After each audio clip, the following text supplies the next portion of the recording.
Bueno, hoy Madeleine va a presentar su trabajo, que ya lo hizo, pero nos olvidamos de grabarlo y como resultó ser tan interesante, le pedimos si por favor podía repetirlo para poder recordarlo y poder estudiar el modo de presentación, porque aunque está el texto, sin embargo, comentábamos algunos que no es lo mismo el modo de presentación porque transmite toda una onda emocional, una forma de una emoción que el texto a veces no puede transmitir. Así que ella ha sido tan amable de repetirlo y así otras personas pueden participar. Y lo vamos a grabar por si hay gente que no pueda haber venido, algunos amigos. Así que Madeleine, por favor, si eres tan amable.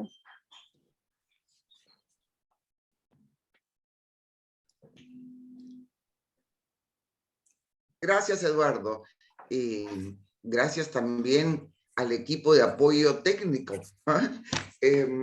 Bueno, la idea de hacer un aporte sobre Dionisio en realidad surgió con el interés de un grupo de amigas energéticas.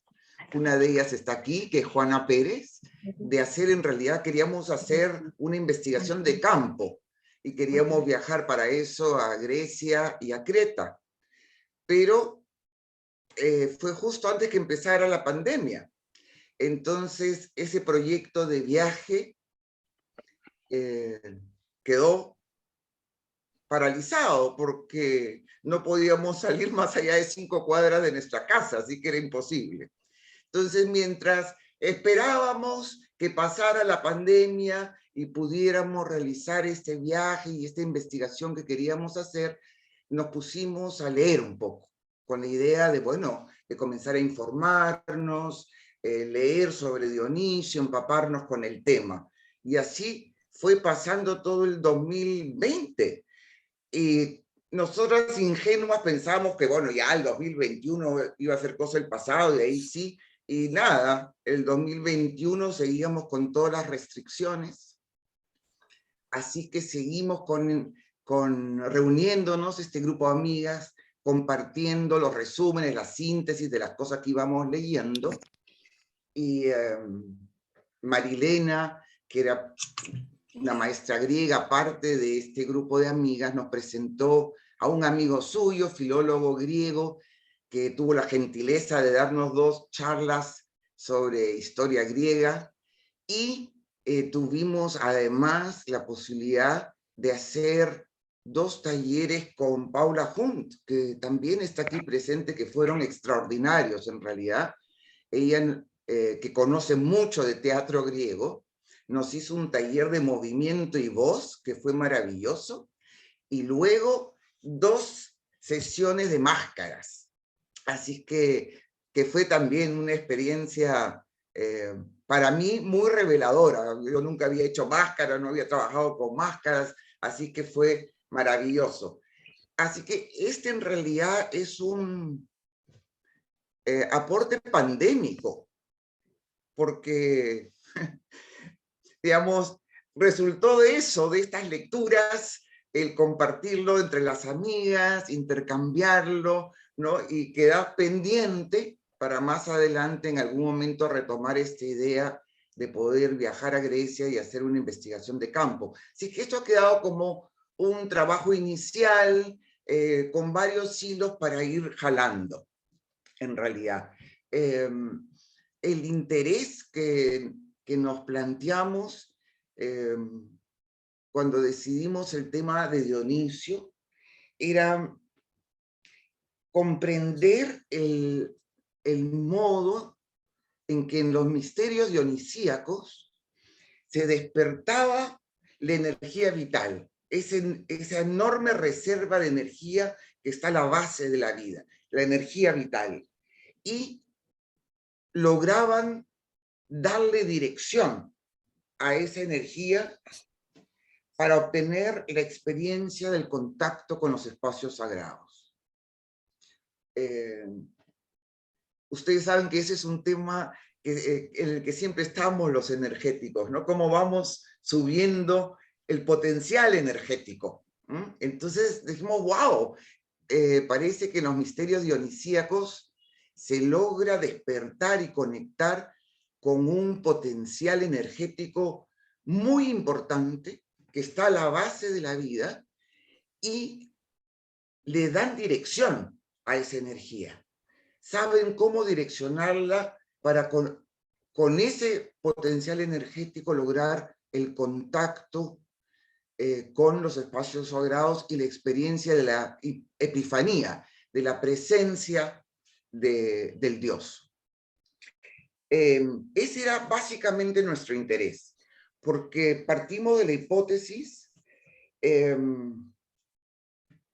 de que, a diferencia del paisaje de formación de nuestra cultura, que más bien tiende a reprimir esa energía vital, especialmente en las mujeres, como que le tuviera un poco de temor a ese potencial energético femenino, y más bien tiende desde muy temprana edad a reprimirlo, a anestesiarlo, como si en particular las mujeres solamente existiéramos de la cintura para arriba y abajo tuviéramos dos piernas colgantes, ¿no?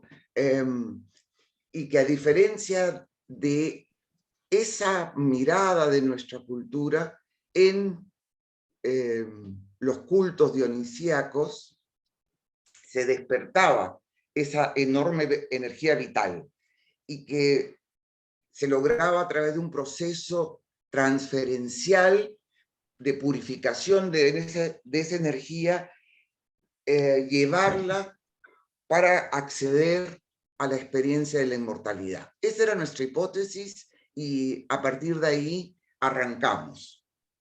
Un poquito de contexto. Dionisios en realidad no se sabe bien de dónde viene.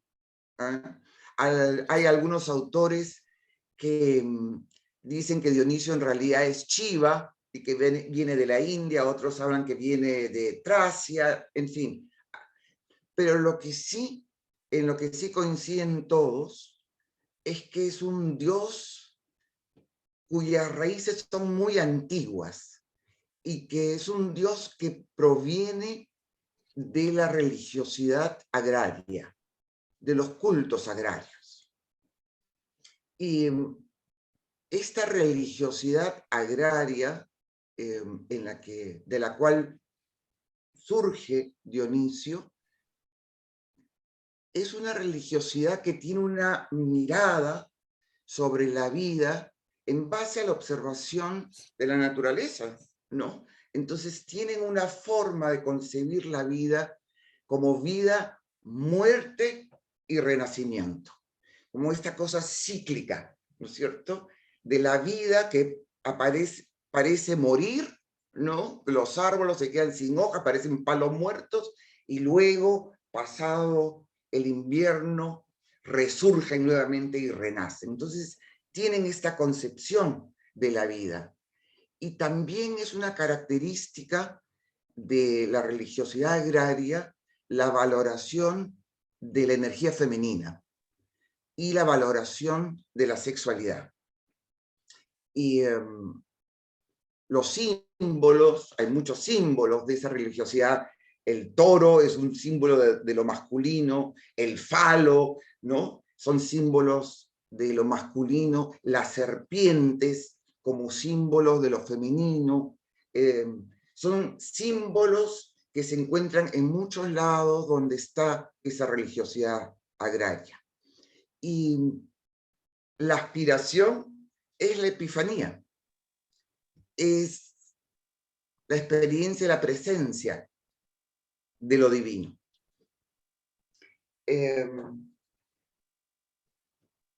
Entonces, como les decía, este amigo filólogo nos contó un poquito de la historia de Grecia, y la primera vez que aparece nombrado Dionisio es en la cultura micénica en lineal B. Ahí es la primera vez que se lo nombra, ¿no es cierto? Ya la cultura micénica que se instala en Creta después de los minoicos, es una cultura que tiene el sesgo patriarcal, porque son los indoarios que cuando entra en crisis la cultura minoica, invaden Creta y crean la cultura micénica. Pero también esta cultura entra en una crisis y no se sabe muy bien qué fue lo que pasó, pero fue un derrumbe. Se piensa que tuvo que ver con desastres naturales, tal vez sequías que produjo una gran hambruna. Se habla de la invasión de los pueblos del mar, porque hay una referencia egipcia a la invasión de los pueblos del mar, pero nadie sabe exactamente quiénes son estos pueblos del mar. Se habla de, son los responsables de esta crisis del final de la cultura micénica. Pero viene un periodo que se llama la Edad Oscura, que es como un periodo de silencio cultural, porque inclusive la escritura se pierde. Y no se sabe mucho qué pasa en este periodo que dura varios siglos. Y después de este periodo de oscuridad, de silencio, de dispersiones, migraciones, de hambre, de caos, en el siglo IX surge lo que nos enseñan en el colegio como la cultura griega clásica, ¿no? Con sus ciudades-estados, sus polis, con una organización social muy jerárquica, hoy en día diríamos patriarcal, ¿no? Donde las mujeres pasan a un segundo plano.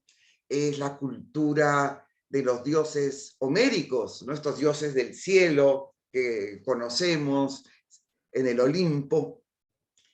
Y eso es lo que comienza a desarrollarse, esta sociedad jerárquica, patriarcal, con sus dioses olímpicos. Sin embargo, como siempre sucede cuando algo resuena en los seres humanos, esta religiosidad agraria no desaparece, sino que también resurge desde los marginados de esa sociedad, fundamentalmente desde las mujeres y desde los esclavos.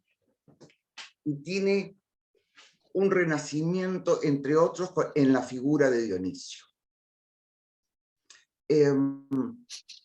Los cultos dionisíacos tienen como dos aspectos. Por un lado están los cultos mistéricos y por otro lado están las festividades colectivas. A nosotros nos interesaba sobre todo tratar de comprender qué pasaba en los cultos dionisíacos. Porque esto de los misterios es un fenómeno que surge en ese momento. Hay varios misterios, los más conocidos son los de Eleusis, ¿no? También los misterios de Isis y los misterios dionisíacos, que son un fenómeno muy interesante, porque Tito lo menciona en uno de sus trabajos. Hay un elemento aquí que tiene que ver con la elección personal.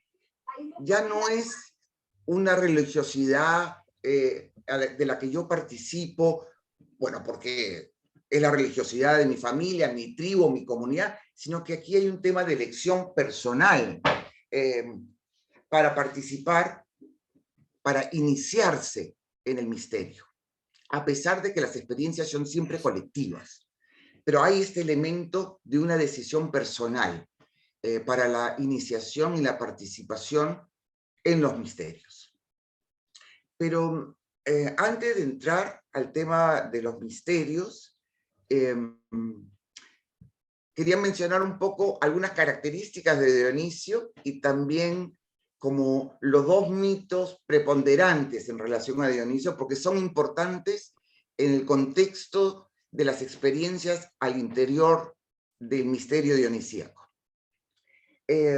Dionisio tiene muchos atributos y me parece que están muy bien descritos por Salvatore cuando él habla de los órficos en las órdenes monásticas, porque los órficos luego toman a Dionisio como una figura central, él lo describe muy bien, pero Dionisio es la energía vital y como tal no es estático, no tiene una imagen fija. Dionisio es el dios de las transformaciones, ¿ya? Él es multiforme, él es el que aparece y desaparece, que puede aparecer en un momento dado como un toro, como una pantera, puede ser en un momento aparecer como un dios casi femenino, muy femenino, en otro momento como un dios muy masculino, mayor, con barba, en fin, es este dios múltiple. Su característica es la transformación y la presencia y la ausencia, porque es la energía vital. Y claro, es el dios de muchas cosas. Se lo conoce fundamentalmente como el dios del vino, pero también es el dios del teatro, ¿no es cierto? Es el dios de la sexualidad, es el dios de la naturaleza salvaje, es el dios de la liberación, del éxtasis, de la manía, del entusiasmo, es el dios de los misterios y la iniciación, como Dionisio Fanes, que es el Dionisio con las alas de oro, es el dios de la luz, pero también es el dios del mundo subterráneo. Como ven, es múltiple Dionisio. Esa es una de sus características. Y los mitos jugaron un rol muy importante. Hay varios mitos y además en torno a hay muchas como anécdotas míticas, pero hay dos mitos como centrales que fueron los más conocidos y difundidos. Uno de los mitos es el que aparece en Mitos Raíces del libro de Silo, que es Dionisio, hijo de una mortal, de Sémele y Zeus, ¿no es cierto? Y instigada por Hera, que la presenta como la celosa esposa de Zeus, Sémele le pide a Zeus que se presente para estar segura que es él y que no es cualquier otro que la está estafando. Entonces, cuando Zeus se presenta, ella muere fulminada. Pero estaba gestando a Dionisio. Entonces, Zeus saca a Dionisio del vientre de Sémele y se lo injerta en la pierna para que él ahí pueda terminar su periodo de formación hasta nacer. Una vez que nace, para protegerlo de Hera, lo manda a una isla con las musas, pero en algún momento Hera lo descubre y lo enloquece. Y él, enloquecido, vaga por el mundo hasta que Rea, su abuela, la madre de Zeus, le devuelve la cordura y le enseña la producción del vino. Bueno, todo esto un poquito sucinto, un poco sintético, digamos, para que además no sea muy largo y no sea muy aburrido para ustedes. Ese es uno de los mitos. Y el otro mito, que sobre todo se popularizó mucho con los órficos, ahí Zeus es hijo de Penélope, perdón, Dionisio es hijo de Penélope y Zeus. Y también, nuevamente, instigados por Hera, los titanes, con unos juguetes, que eran unas pelotitas, unos espejos, lo seducen a Dionisio niño, y cuando se acerca, lo despedazan y se lo devoran. Pero Atenea logra rescatar a tiempo el corazón de Dionisio para entregárselo a Zeus, para que él se lo trague y luego puedan volver a nacer Dionisio. Así que en esos dos mitos, como ustedes ven, Dionisio es el 2 veces nacido, el que muere una vez y vuelve a nacer. Esa es una característica de Dionisio, el 2 veces nacido. Por lo tanto, es el que conoce la muerte, conoce el Hades. Se maneja en ese mundo. Entonces Dionisio entra en la categoría de estos dioses que mueren y renacen, que conocemos seguramente varios de esos. Pero una característica que a mí por lo menos me parece importante de Dionisio es que, a diferencia de otros dioses que yo conozco que mueren y renacen, él no renace en otro espacio. Él es un niño que muere y él nace en y para el mundo. Por eso es un Dios cercano, es un Dios presente. No es un Dios que esté lejos, es un Dios que está aquí, en el mundo, con los seres humanos. Y por otro lado, Dionisio también es parte de esta categoría, este grupo de dioses que se les denomina dioses civilizadores. Esos dioses que le aportan algo al ser humano. Porque se fijan que hay dioses que andan en su mundo y se interesan bien poquito en los seres humanos. Andan como en su rollo, en sus cosas. Pero hay algunos dioses que sienten simpatía por los seres humanos. Hay varios de esos en las diferentes culturas. Y Dioniso es uno de ellos. Es un dios que le aporta al ser humano. En este caso le aporta el vino, este elemento liberador que da alegría, ¿no? Este elemento vital. Así que esas son como características de Dionisio que a mí me parecieron importantes. Y con eso yo creo que puedo entrar en este tema de las ceremonias mistéricas. En general, se sabe muy poco, porque los iniciados tenían un voto de silencio. Y fíjense que parece que lo cumplieron bastante bien, que se lo tomaron muy en serio ese compromiso del silencio. Probablemente porque era muy arriesgado contar ciertas cosas. Entonces, hay poco, y seguramente lo poco que había, luego cuando llegaron los cristianos, también se aseguraron de hacer desaparecer lo que quedaba. Entonces, no hay tanta información. Y lo que hemos intentado es, a partir de ciertos elementos que se saben de Dionisio, tratar de imaginar y reconstruir cómo pudo haber sido esa experiencia. Como les decía,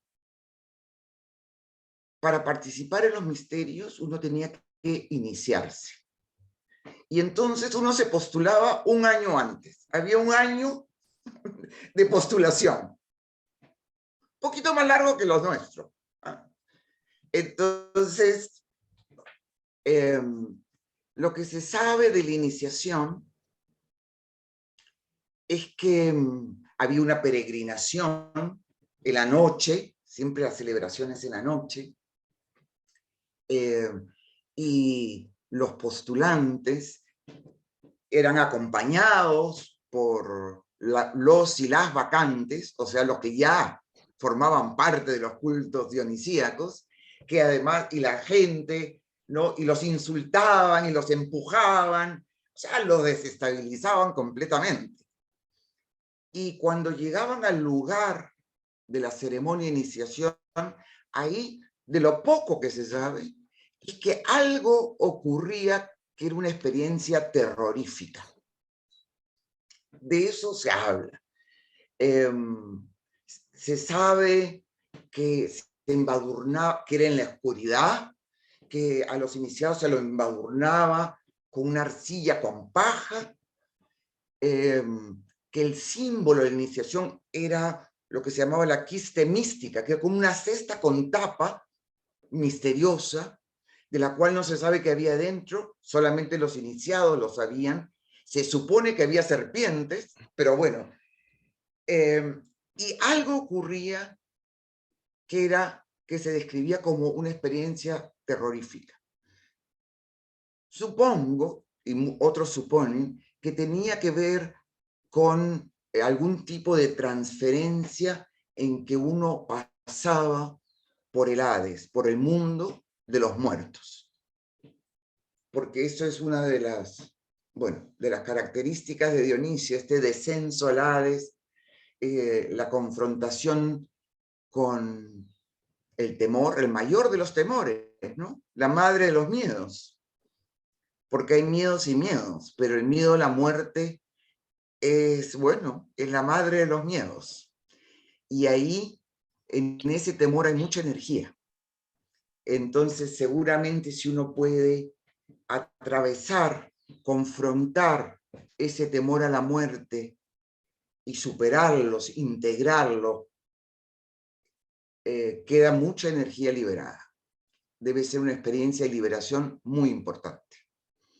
Y después se habla que después de ese pasaje por esta situación terrorífica venía una experiencia de la benaventuranza, pero donde por lo menos algunos autores como Plutarco ponen el énfasis que no era tan importante la emoción, sino la experiencia de ver, de reconocer lo divino.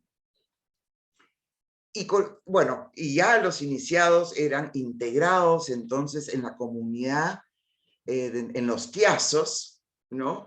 Y podían quedarse con elementos que eran simbolizaban los juguetes. ¿Se acuerdan del mito que los titanes con unos juguetes los seducen a Dionisio? Entonces, en esta iniciación, en esta ceremonia, había estos juguetes simbólicos de Dionisio, y los iniciados podían quedarse con alguno de estos y llevárselo a su casa para, cuando lo necesitaran, poder evocar y poder volver a esa experiencia y poder recordarla.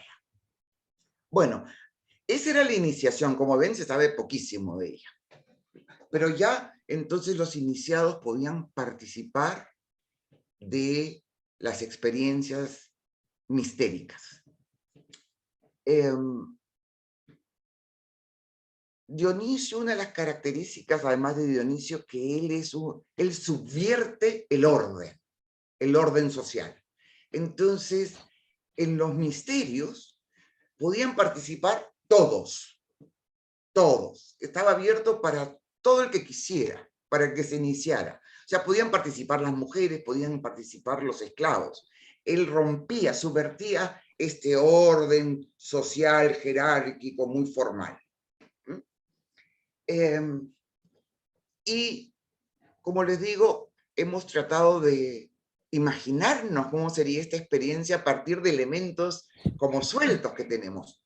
Una cosa que se sabe es que había un propósito, porque los misterios, no solamente la de Dionisio, sino en general este fenómeno de los misterios, eran cultos salvacionistas. Ahí hay una referencia que hace Pía Figueroa en su libro Silo, el maestro de nuestro tiempo. Tiene un capítulo dedicado a esto, a los cultos salvacionistas, que ofrecían un horizonte espiritual, en el sentido que los misterios servían para que uno se prepare para la vida post-mortem. Entonces ahí uno se preparaba para tener la experiencia de certeza de la trascendencia y la inmortalidad en vida. Y por otro lado, uno se preparaba de manera que cuando efectivamente llegara el momento de la muerte física, uno supiera cómo orientarse y no se desorientara y se perdiera por cualquier lado, no sé, y se quedara dando vueltas, sino que uno supiera cómo orientarse porque ya lo tenía practicado y entrenado y como incorporado como experiencia para seguir su camino bienaventurado. Ese era como el propósito copresente que tenía la participación en los misterios. Pero en cada ceremonia, en cada experiencia en particular, se tenía el propósito de la experiencia de la epifanía, de la presencia del Dios, de lo divino, el contacto con el Dios. Entonces, ese era el propósito, ¿no es cierto?, de la experiencia. Y la experiencia se realizaba en las noches. Se subía a la cima de la montaña. Es decir, y eso lo sabemos porque muchos relatos de los anti, de los contra Dionisio, justamente las cosas de las que lo acusaban es que sacaban a las mujeres de su mundo ordenado y establecido, de sus casas, ¿no? Y las llevaban, imagínense, en las noches a la cima de la montaña. Entonces, tenemos que hacer un esfuerzo para imaginarnos, pues estamos en la noche, solamente con la luz de las antorchas, de los tirsos, no con el ropaje habitual, sino con pieles de animales salvajes. Y ahí en esa noche, con esas pequeñas llamas flameantes, con las pieles de los animales, vamos subiendo. Como sabemos, la montaña produce en uno una sintonía, pega en uno de una cierta manera. Pienso que esta montaña tenía un valor alegórico de marcar la dirección que se quería de la experiencia. Bueno, y por supuesto, vino, porque ustedes saben, Dionisio es el dios del vino. O sea que aquí además se tomaba vino. Era un vino suave, pero se sabe que era un vino que venía mezclado con otras cositas. El Danny Zuckerbrot habla de que venía con esto que él llamaba la miel loca, no sé si se acuerdan, y también se ha ido descubriendo que llevaba otras hierbas interesantes, divertidas, por llamarla de una cierta manera. Entonces aquí iban con las pieles en la noche tomando vino. Como verán, ya el yo está un poquito desestabilizado. Ya no es el yo de mi casita, yo en la cocina bordando, no, no. Ya me sacaron de ahí, ¿no es cierto? Y voy subiendo la montaña. Y ya con ese yo desestabilizado, cuando se llega a la cima de la montaña, hay que entrar en trance. ¿Y qué recursos se usaban para entrar en trance? Ahí había varios recursos. Además de seguir tomando el vino, estaba el recurso de la música. Hay un instrumento que es característica de la música dionisíaca, que es la doble flauta, que se llama el aulos. Y yo no sé si podemos, Dani, hacerle escuchar un ratitito, porque para que vean que es una música muy sugerente, muy ondulante. Yo no sé si le pregunto a Dani si puede ponernos un ratito la música para que la escuchen. Bueno, Ahora la pongo, Made. Genial, Dani, porque hay músicos griegos del conservatorio que tratan de reconstruir esta música antigua griega. Entonces han tratado de reconstruir esta música dionisíaca. Es para que escuchen el sonido del aulos, de esta doble flauta.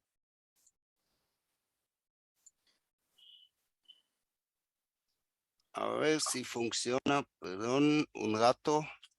¿Sí? Yo lo escucho, pero ustedes no, así que esperan. No. hay un problemita, voy a cerrar y abrir de nuevo. Un poco de paciencia.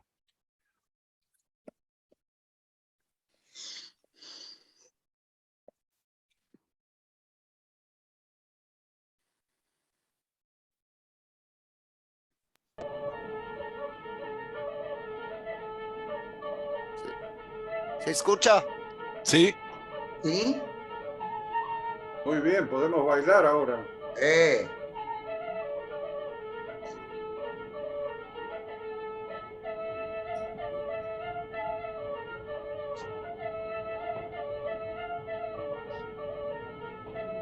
Gracias, Dani. Yo creo que esto nos da una idea. No sé si alguno de ustedes cerró los ojos y se dejó por un segundito llevar un poquito por esta música. La verdad que es una música que rápidamente a uno lo lleva a una situación de trance. Una música muy sugerente, si además están con el vino, en la cima de la montaña, en la noche, con las pieles de animales. Y además se danzaba, se comenzaba a bailar con esta música. Y tampoco se sabe demasiado. Lo que se ha rescatado de las danzas dionisíacas es sobre todo la cerámica. Y hay algunas alusiones, porque aquí, en esta situación en que uno está entrando en trance, fíjense, por todos lados uno está con el gusto del vino, ¿no es cierto? Por el oído, esta música. La sensación, el tacto de las pieles. Lo visual es de noche, con estas pequeñas luces, entonces es como de penumbra, de sombras. Pero además se afecta la kinestesia, porque es un baile donde la cabeza, se pierde el eje de la cabeza. Si ustedes se fijan muchas veces cuando uno baila, bueno, uno puede bailar, pero mantiene el eje de la cabeza.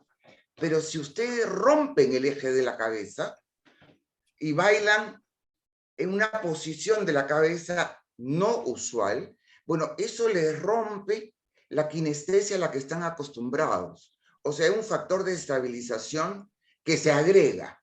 Y se hablaba, por un lado, de este movimiento de cabeza como de toro, hacia adelante y hacia atrás, hacia adelante y hacia atrás. Pero otra característica que aparece en las mujeres danzantes, en las ménadas, es bailan con la cabeza hacia atrás.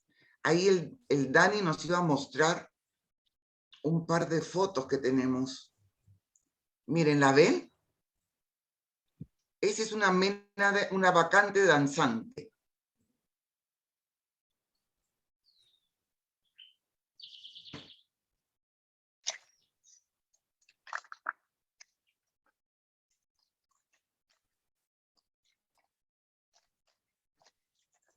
Entonces, bueno, son todos los elementos, miren, fíjense, igual.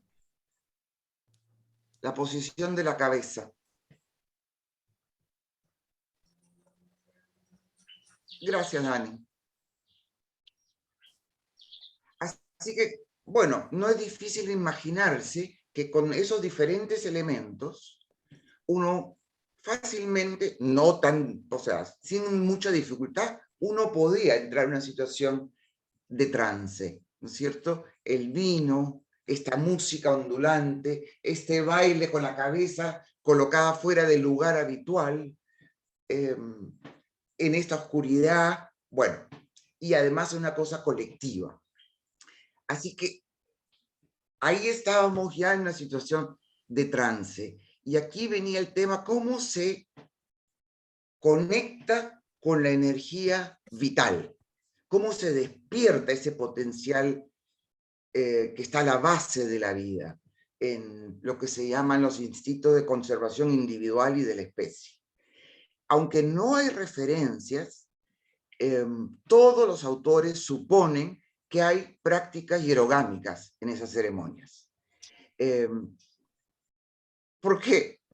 Las hay después en las fiestas colectivas. Entonces, ¿cómo no suponer que también formaban parte de las experiencias mistéricas? Seguramente es muy probable que hubiera prácticas hierogámicas con el Dios, de fusión sexual a partir del sexo con el Dios. Pero lo que sí se sabe con certeza es que había otro elemento para despertar esa fuerza vital, que tiene que ver con el tema que había un momento en que se cazaban animales y una vez cazados se los despedazaba con las manos y se los comía crudos, porque era el Dios estaba en el animal. Entonces esto era una Eucaristía. Tal vez algunos de ustedes conocen la Eucaristía de los cristianos, que, bueno, se dejaron influir bastante por los dionisíacos, ¿no? Pero claro, es bastante más inocuo. Uno recibe una pastillita que supone que un pancito, una vaina que supone que es el Dios y uno lo ingiere y entonces con ello uno ingiere al Dios. Pero aquí es un animal y está todo el acto de cazar y luego despedazarlo, ¿no es cierto? Y comerlo. No sabemos cómo habrá sido, pero lo podemos imaginar, porque lo que sí estoy segura que todos ustedes tienen es la experiencia que es muy distinto comerse un pollito con tenedor y cuchillo y su servilletita bien correctitos, a coger el pollo con la mano y comérselo así. Producen registros bastante distintos, ¿no es cierto? Mucho más energético esto de comerte el pollo así, arrancándolo con los dientes. Se debe haber despertado una gran energía, porque las referencias que hay, por ejemplo, en las Bacantes de Eurípides, ahí se habla que las mujeres con las manos lograban sacar los árboles de raíz. Imagínense esa alegoría de fuerza, de energía. Así que estos dos elementos, tanto los rituales hierogámicos como el de la cacería, son elementos que tienen que ver justamente con la base de la vida, con esa energía vital, ¿no? Que está a la base de la vida misma.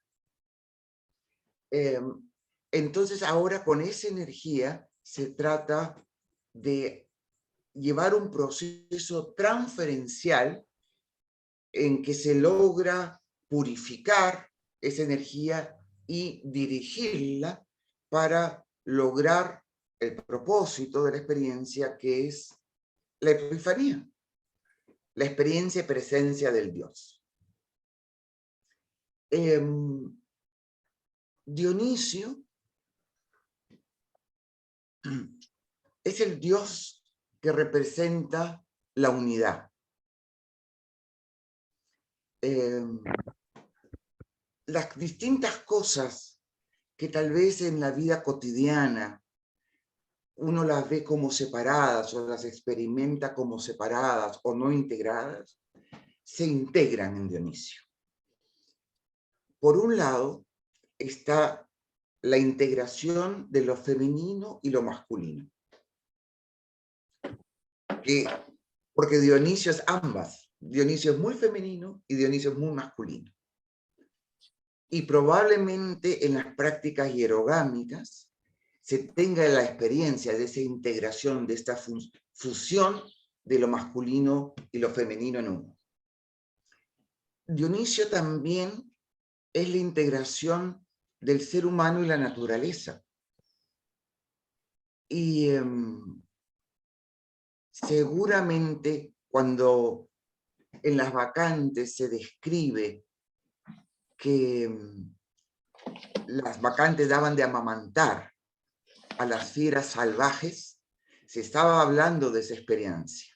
Imagínense ustedes qué integración más potente de la naturaleza y del ser humano que dar de amamantar a las fieras salvajes.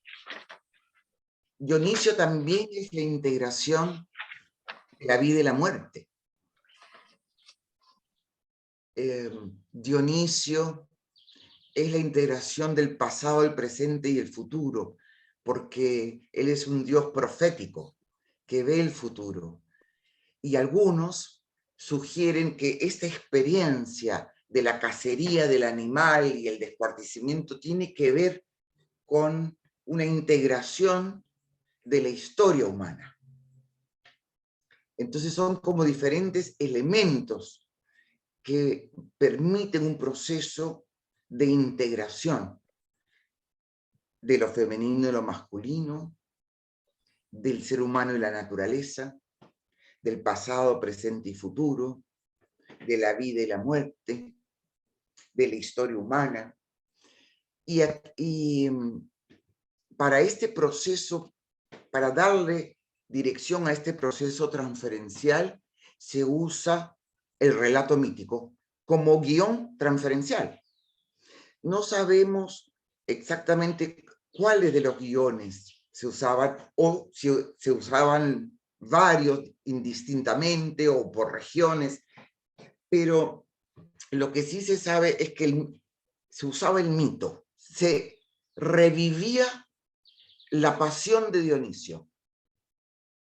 No sabemos si como una narración dramatizada, si como una teatralización, cómo. Pero ese era uno de los elementos fundamentales de la experiencia. Vivir la pasión de Dionisio a través de este relato mítico. Entonces era morir y pasar por el Hades. Dionisio era amigo de Hades, era muy bienvenido, el cancerbero le movía la cola cuando lo veía. Él se movía muy bien en ese mundo de la muerte. Y transitar por ese mundo para volver a salir, para renacer, siguiendo esta transferencia en base al relato mítico. Y luego, cómo se continúa ese proceso de direccionamiento y purificación. Se comienza a llamar al Dios. Hay una palabra que se usaba, que a mí siempre me cuesta pronunciarla, o lo guillén, no me acuerdo, el guillén, siempre me cuesta, pero era una palabra que no tiene un significado, es como la aleluya de los cristianos, que no quiere, pero que tiene carga, que uno la va cargando.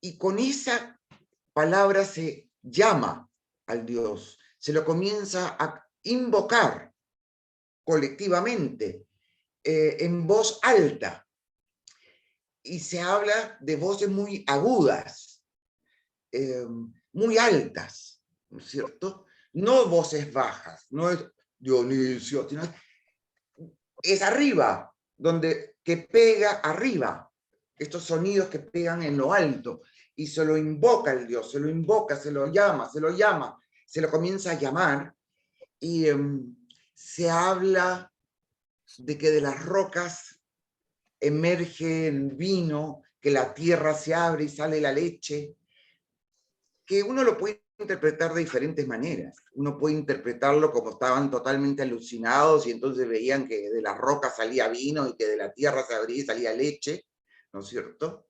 O sea, hay muchas interpretaciones posibles.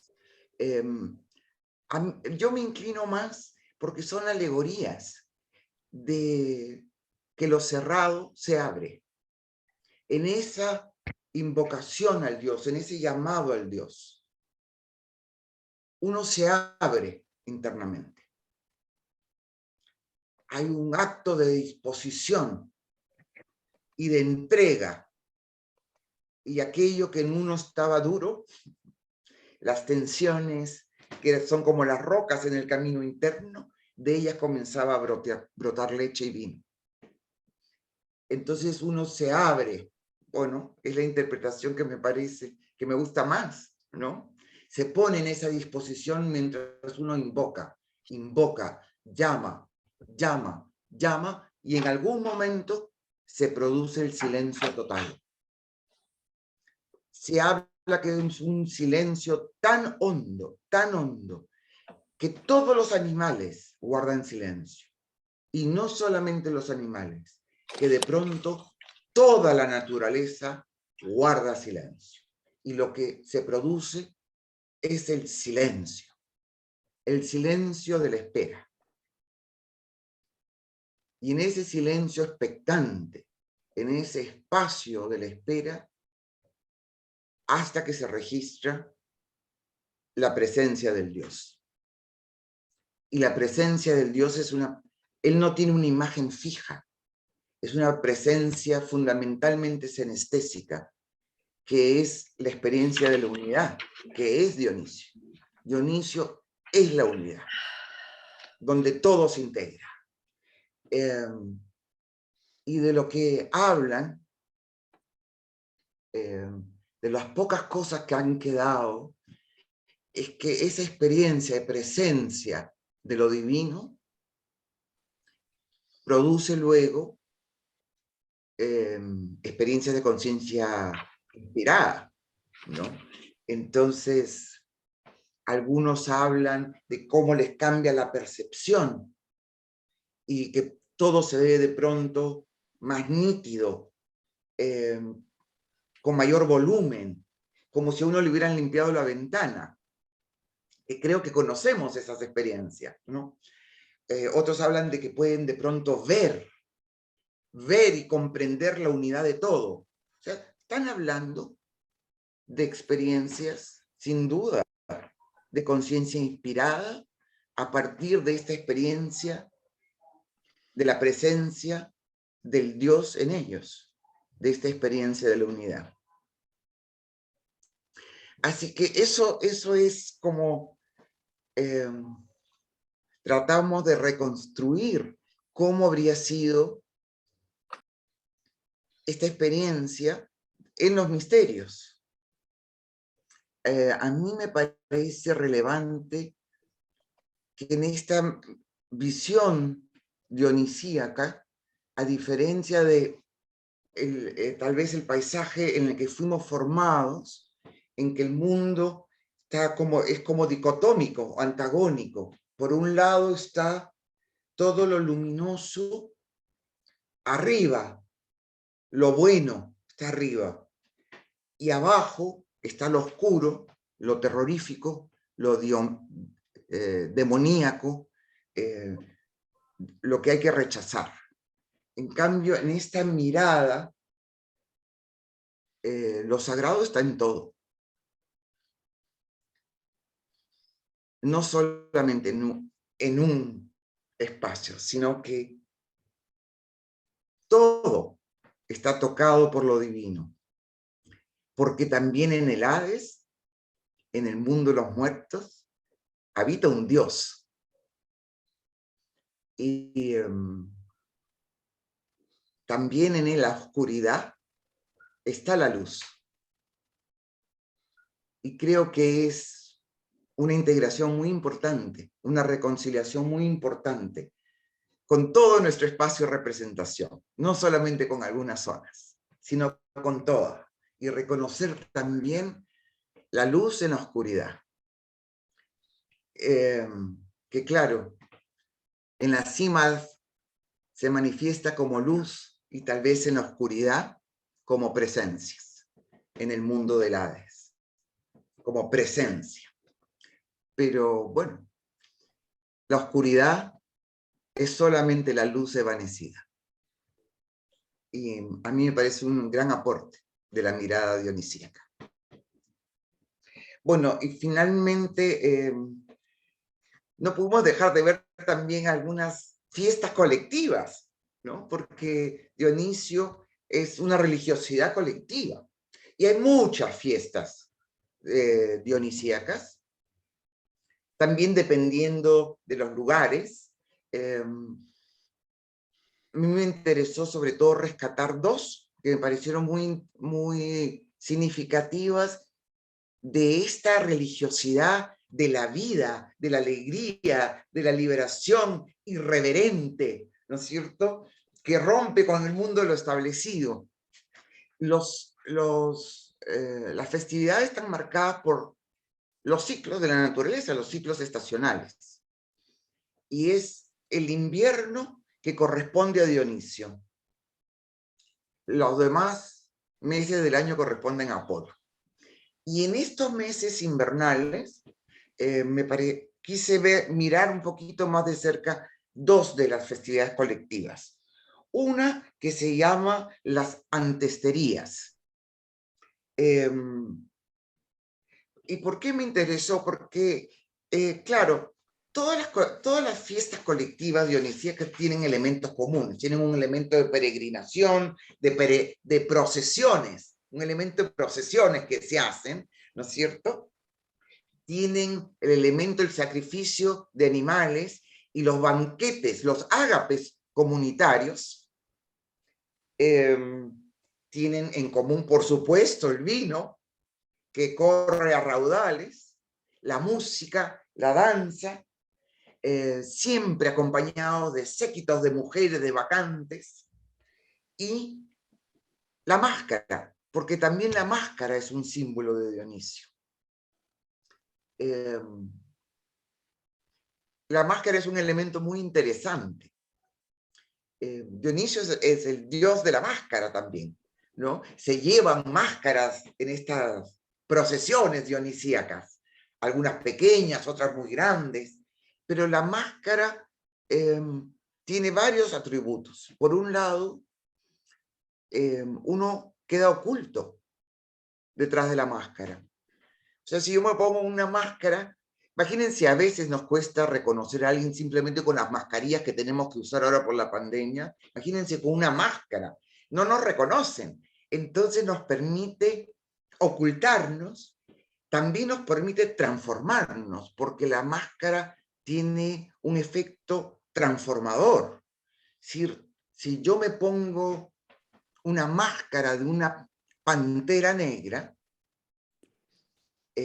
esa máscara, esa representación de la máscara, alinea todo mi cuerpo con ella. Entonces la máscara tiene un efecto muy transformador. A mí en el taller que nos hizo la Paula Kuhn me sorprendió mucho eso, de una máscara de felino y que la mano inmediatamente adquiriera el movimiento del felino. O sea, me pareció muy asombroso, pero bueno, tiene ese efecto. Y cuando el dios usa la máscara, porque la máscara te obliga a una mirada frontal, tú tienes aquí los ojos, entonces tú miras frontalmente. Y el dios Dionisio con la máscara te mira de frente y tú lo miras. O sea, es una experiencia muy interesante porque es una experiencia de fusión con el dios. No te está mirando de costado, no, te mira. Entonces tú miras al Dios y el Dios te mira a ti. Y de hecho hay un vaso, que no sé si lo pronuncio bien, que se llama el vaso François, que es una cerámica, donde se muestra a todos los dioses del Olimpo, todos caminando de costado, ¿ya? Todos así como marchando a los costados, y el único que mira de frente, así con ojos desorbitados, que mira al que mira, es Dionisio. Eso es Dionisio. El Dios que te mira, tú lo miras y él te mira. Y se produce esa fusión. Porque ser mirado por un Dios, a uno le pasa alguna cosita, ¿no es cierto? Así que son elementos comunes de las festividades colectivas. Las festividades colectivas también tienen siempre un elemento catártico. En estas procesiones donde la gente va con máscara y se mezclan todos, ahí se mezclan todos. No es una cosa ordenada por estamentos, por adelante van los aristócratas, no. En las dionisíacas, además nadie sabe quién es quién, todos se mezclan. Pero además se insulta, se catarsea y se baila se toma vino, entonces tienen un elemento liberador, catártico, de alegría, de vitalidad, pero también tienen elementos transferenciales. Entonces, en esta de las antesterías, ya, yo misma me voy a limitar porque yo me entusiasmo y no paro de hablar. Entonces, ya, me voy a poner 5 minutos más para no extenderme. En esta de las antesterías está por un lado la celebración de la hierogamia, porque parte del mito de Dionisio es la relación con Ariadna. ¿Se acuerdan Ariadna de Laberinto, el Minotauro? Bueno, la Ariadna cretense es la pareja sagrada de Dionisio. Entonces, en esta celebración de las antesterías hay este ritual de la hierogamia simbólica de Dionisio con Ariadna, que es la esposa de la autoridad del lugar, la que cumple esa función, ¿no? Eso, por un lado, como este elemento también vital e integrador, ¿no? De valoración de la sexualidad como elemento vital. Y por otro lado, en estas antesterías, es la famosa fiesta en la que llega Dionisio en el carro naval desde el mar, y llega con el espíritu de los muertos para celebrar juntos con los vivos. Y los muertos y los vivos celebran 3 días juntos. Y luego de 3 días, bueno, se les pide a los muertos que se vayan.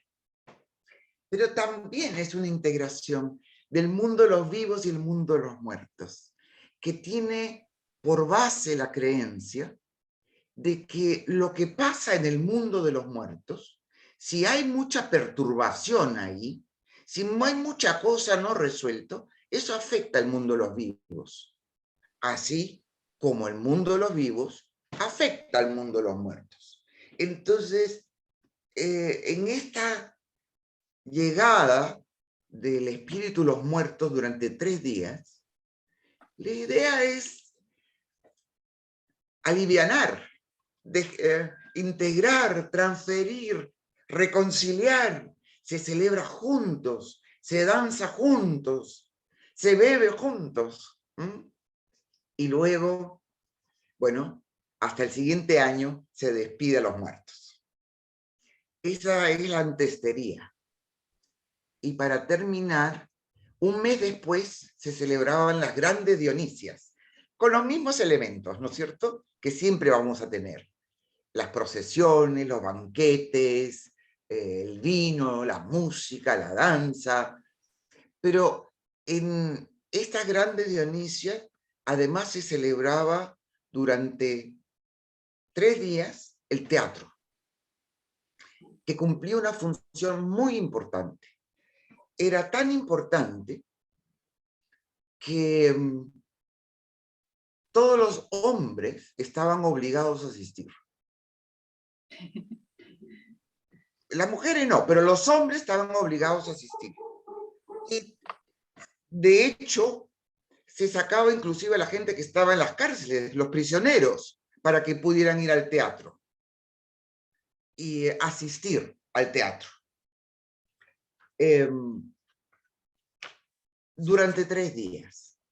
Y el teatro, como ustedes saben, el teatro puede ser muy transferencial, porque, bueno, como hoy en día también el buen cine, en el teatro están los diferentes roles, los diferentes personajes, y uno no solamente ve y se identifica con aquel con el cual uno en la vida cotidiana tal vez está de acuerdo, sino que uno puede comprender, escuchar también al otro, al distinto, y experimentar la empatía por esa persona, por ese otro distinto.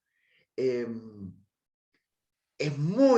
este elemento humanizador el teatro.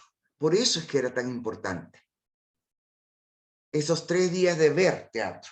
Yo no sé si encuentro aquí.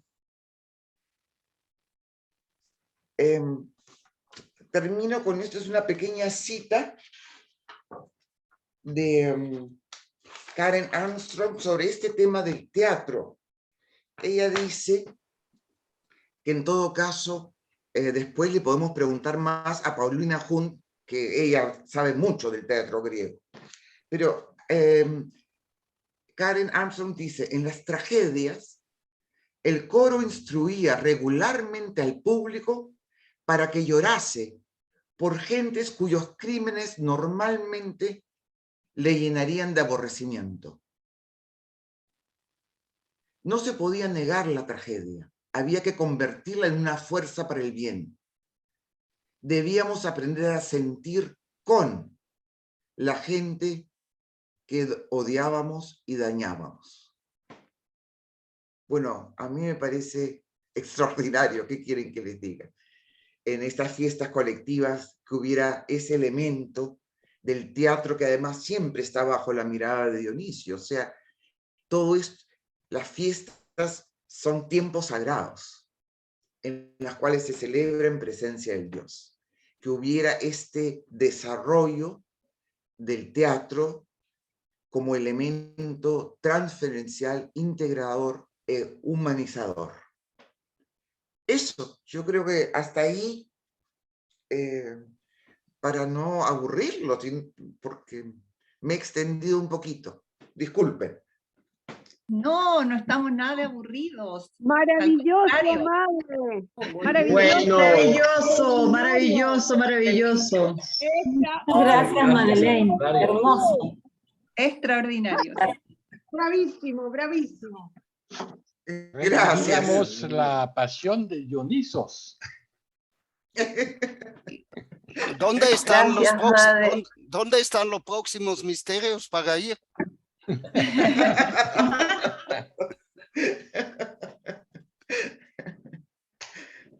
Muchas gracias, madre.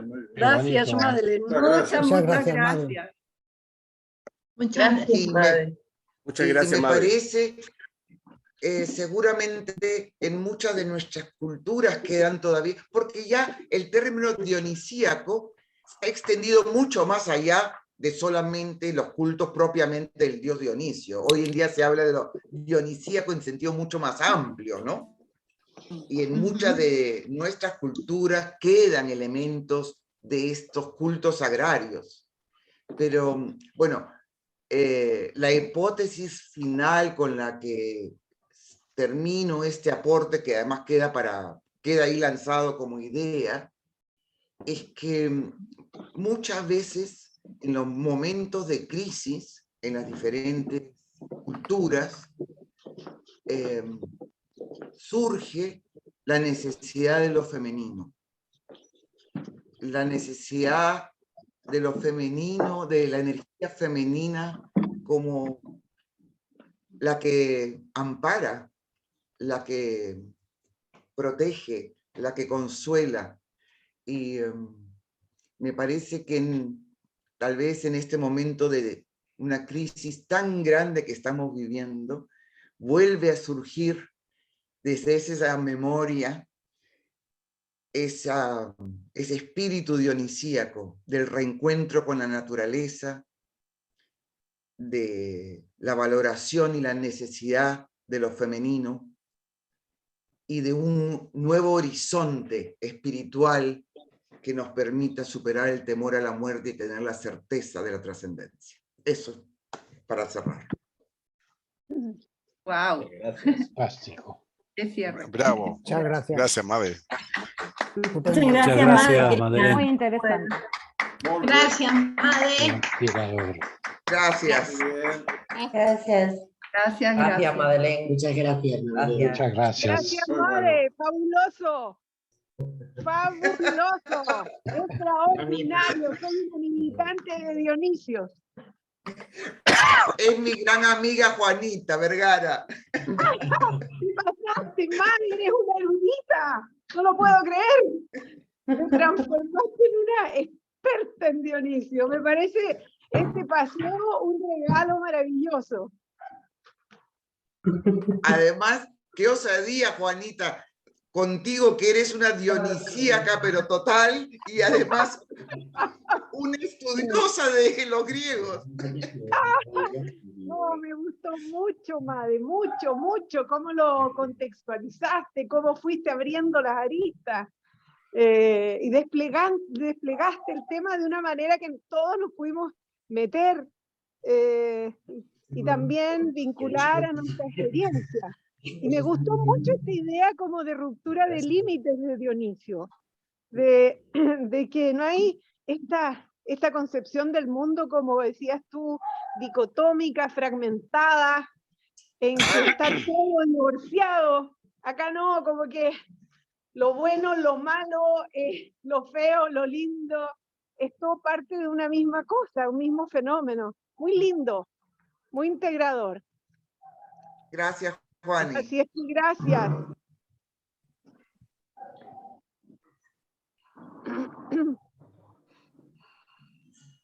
Bueno, no sé si lo dejamos aquí, quieren que intercambiemos un poquito, no sé bien. A mí me gustaría hacerte una pregunta. Perdón. Una fiesta. Dale, Juana. Sí, ¿qué elementos, Made, si es que los hubiera, te parecen de interés para nuestro trabajo de las tesis? Interesante pregunta. Sí, yo creo que cada... No tienes voz, Made. No se te escucha. Ya. Yo creo, Juana, que ahí seguramente cada cual puede rescatar distintos elementos que le puedan resultar inspiradores para sí mismos, ¿no? Desde cosas como hace 2 semanas el Eduardo hizo una presentación maravillosa sobre la mística de los oficios y nos hablaba de cómo él viene trabajando los oficios porque tenemos una cierta necesidad de andar en atmósferas mentales inspiradoras, ¿no? Yo creo que el mundo cotidiano no está muy inspirador momentáneamente, ¿no? Entonces, esto de apoyarse en cosas que resulten para uno inspiradoras puede ser algo de interés. Sin duda que se podría desarrollar mucho el tema de las máscaras, de la danza. Bueno, sé que hay alguna gente trabajando la música. O sea, puede coger diferentes elementos, ¿no? Que le resulten inspiradores de esta experiencia dionisíaca. Sí. Yo creo que para mí fue importante en su momento este tema de pasar por el Hades, pasar por la oscuridad, confrontarse con el temor a la muerte y lograr integrar y transferir ese temor. Para mí fue muy importante y muy liberador. Y me cambió bastante, la verdad, como también mi forma de encarar la tesis. Porque, espero que no se rían, pero en algún momento yo tenía como ese temor, hoy, ¿habré logrado yo formar mi espíritu o no? Y si me muero antes, entonces era como desde el miedo. Al confrontar el tema de la muerte por accidente, porque uno creo que difícilmente lo hace por voluntad, pero al confrontarlo por un accidente que se me presentó en la vida, y darle la vuelta y lograr encontrar ese espacio en mí de la fe y de la certeza de la trascendencia, ya no es por miedo. Esta búsqueda, este afán en la tesis, sino que es porque es lo más añorado, porque es lo más amado, lo que siempre he querido a lo largo de toda mi vida, el contacto con nuestros espacios. Pero es muy distinto que sea desde el temor a que sea desde la alegría del encuentro. Entonces, para mí eso fue un elemento muy importante y fue muy curioso porque en la vida cotidiana estaba en ese proceso mientras andaba con Dionisio y su tránsito por el Hades. Así que fue una linda compañía. Muchas gracias. Hola, hola.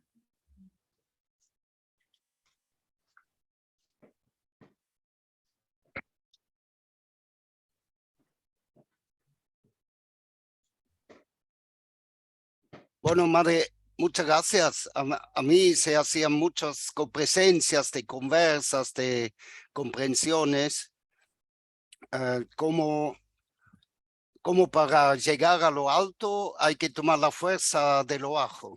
Y ese es muy alegórico en nuestra disciplina, como sabemos, ¿no? Entonces, escuchándote, para mí era a veces como cambiar entre las cuaternas de la muerte, de la resurrección, y claro, se da mucho también en alegorías que uno ve en el mundo, ¿no? Como cuando las catedrales están armados sobre los monstruos con sus cabezas de fieras. Siempre se encuentra que lo alto se sustenta en lo bajo. Y creo que también en los carnavales, donde hay mucho de esos elementos que han sobrevivido. Así que tu relato ha sido sumamente inspirador y bueno, despertado muchos recuerdos y experiencias. Muy lindo. Muchas gracias. Gracias, Dani.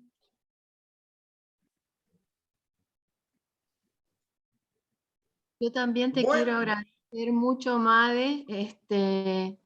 Ha sido maravillosa esta presentación.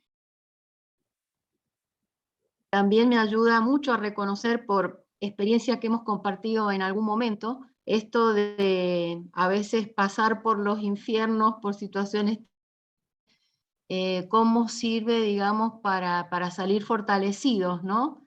De todas estas situaciones, que es una forma también de integrar lo bueno, lo malo, lo positivo, en fin. Y también me hizo acordar en algún momento esto que dijo el maestro, con esto de unir los dos mundos. Algún día comprenderás que en todo lo existente vive un plan, y todo es todo, ¿no? Lo aparentemente bueno, lo aparentemente malo, o sea, hasta qué punto lo bueno es tan bueno y lo bueno es tan malo.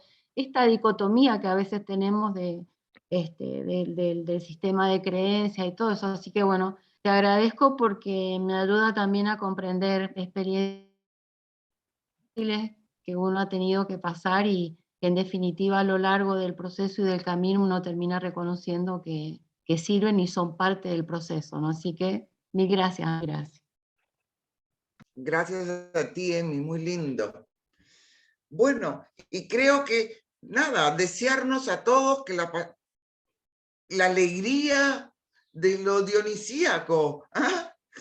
Les deseo a todos gozar, vivir, liberarnos y pasar la bomba, que desde ahí subimos, ¿no? Así que hola, Javiera. eso. Hola, Javiera. Muchas gracias a todos, lindo verlos. Gracias. Gracias. Muchas gracias, Made. Muchas gracias. Inspirador, gracias. Chao, chao. Un abrazo grande. Hola, Javiera. Hola, Simoncito. Pero vamos, me han mirado los de Chile. No sé si vamos.